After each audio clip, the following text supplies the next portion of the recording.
বিসমিল্লাহির রহমানির রহিম।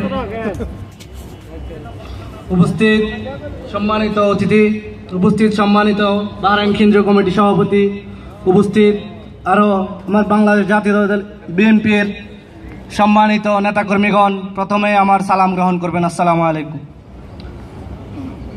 আজকে ঐতিহাসিক জাতীয় বিপ্লব ও সংহতি দিবস 1975 সালের 7 নভেম্বর। আজকের এই দিনে শহীদ প্রেসিডেন্ট জিয়াউর রহমানের মাধ্যমে বাংলাদেশের জাতীয় বিপ্লব ও সংহতি গঠিত হয়েছিল। কিছু বিপদগামী সেনা অফিসারদের কারণে জিয়াউর রহমান সাহেবকে ওই দিন আটক করে রেখেছিল। তৎকালীন দেশপ্রেমিক সেনাবাহিনী জিয়াউর রহমান সাহেবকে সেই বন্দী অবস্থা থেকে মুক্ত করে আনছিল। আজকের এই বিপ্লব ও সংহতি দিবসে সর্বপ্রথম আমি ধন্যবাদ জানাই বাহরাইন কেন্দ্রীয় কমিটিকে, যারা এত সুন্দর করে বাহরাইনে একটা মডেল হিসেবে বাহরাইন কেন্দ্রীয় কমিটিকে, বাংলাদেশ জাতীয় দল বিএনপিকে এত সুন্দরভাবে এখানে গঠিত করেছে, এত সুন্দর একটি সভা আমাদেরকে উপহার দিয়েছে। আসলে বাহরাইনে 5 বছরের ইতিহাসে আমি দেখিনি কখনো এত বড় একটা প্রোগ্রাম। বাংলাদেশ জাতীয় দল বিএনপি বাহরাইন কেন্দ্রীয় কমিটির পক্ষ থেকে এত সুন্দর একটি সভা অনুষ্ঠিত করেছিল।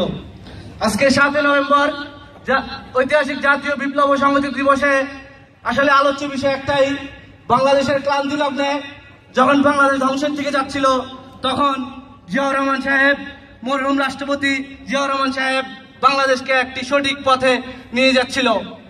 কিন্তু আমাদের ভাগ্য খারাপ, তাকে বেশি দিন থাকতে দেয়নি। আজও বাংলাদেশে ষড়যন্ত্র চলছে, ষড়যন্ত্র মোকাবেলা করতে হবে। দেশ নেত্রী বেগম খালেদা জিয়ার ডাকে আমাদের সকলকে সাড়া দিতে হবে।